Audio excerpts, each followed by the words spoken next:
Come on through to all fours. My goodness, Hazel, could you be any more noisy today? It's the Hazel show. All right, let's bring 2 bricks. Actually, no, let's work with 1. Change of mind.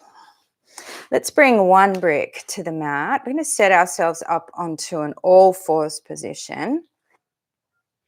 Go ahead and tuck your toes under and drop the buttock back to the heels and stretch the arms forwards. We're just kind of setting up for downward dog, but we're going to use the brick.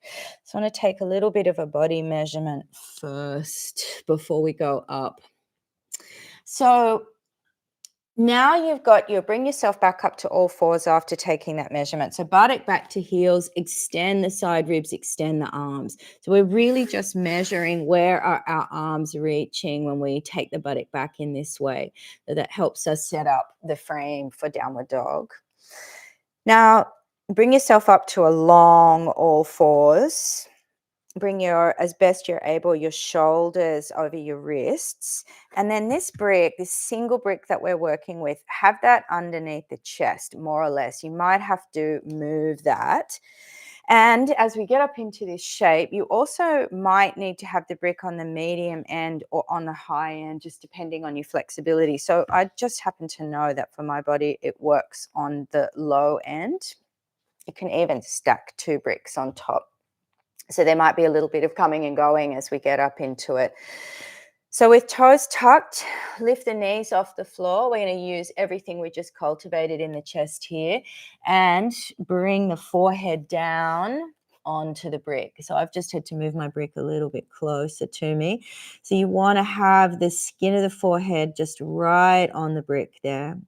So if there's less flexibility in the body, try the brick a little bit higher. Yeah, see how you go. And it's all about that space we were working on with the arms overhead and the bricks in the upper back. So it's all about the ability to take the arms up and overhead and really work that shoulder joint. Okay, now as we hold, move the skin of the inner arms towards the roof. Press back so that the groins become long. I like to have my feet a little bit wider in this shape, wider than the hips. All right, so as we come through now, as you inhale, bring it through into a plank position, shoulders over the wrists.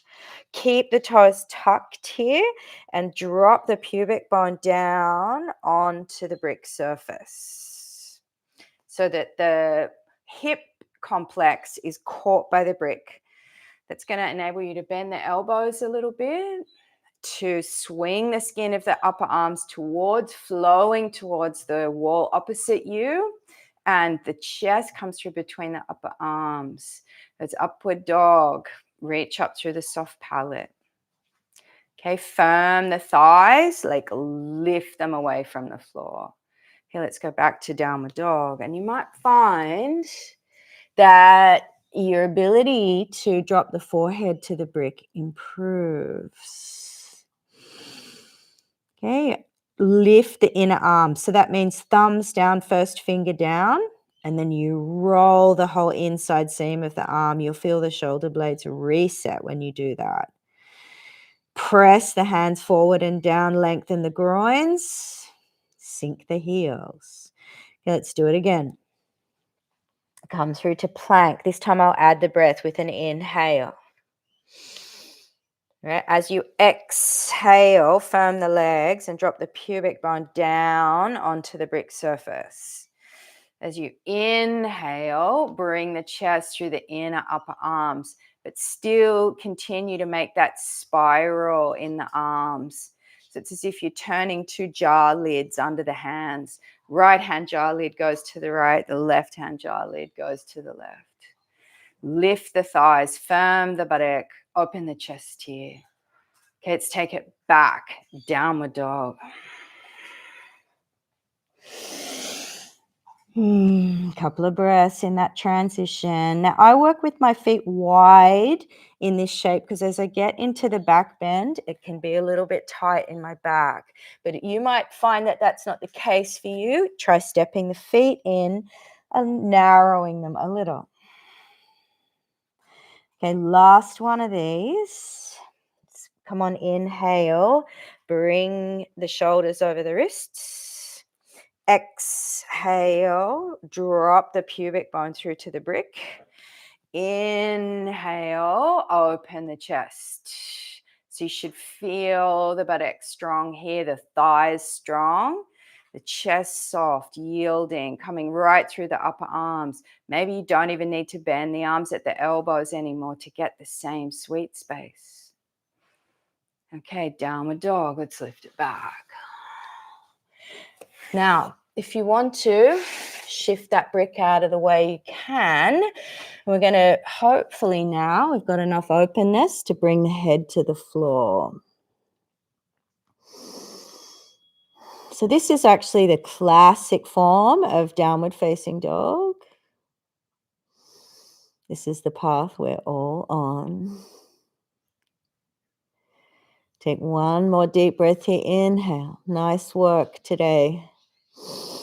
Exhale, knees down nice and wide, outer edge of the mat, big toes together, drop the buttock back to the heels. Let's soften the elbows. So go ahead and bend them. They've just done a lot of work. Stack the hands one on top of the other. Spread the elbows out nice and wide. Rest the forehead on the back of the hands. Long, slow exhalation.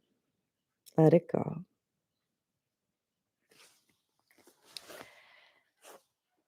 So our capacity to expand,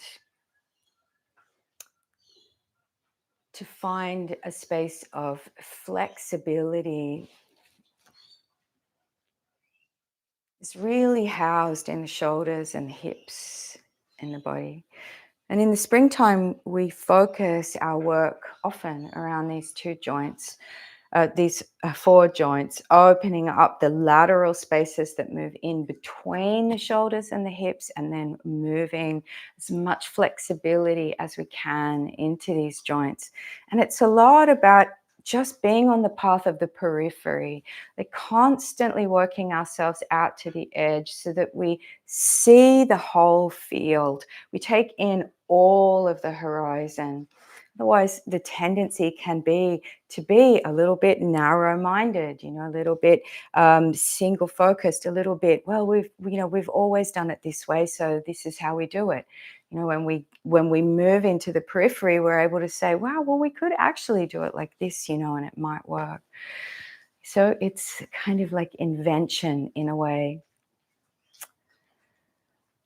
All right. When you're ready, just slowly rolling up to sitting.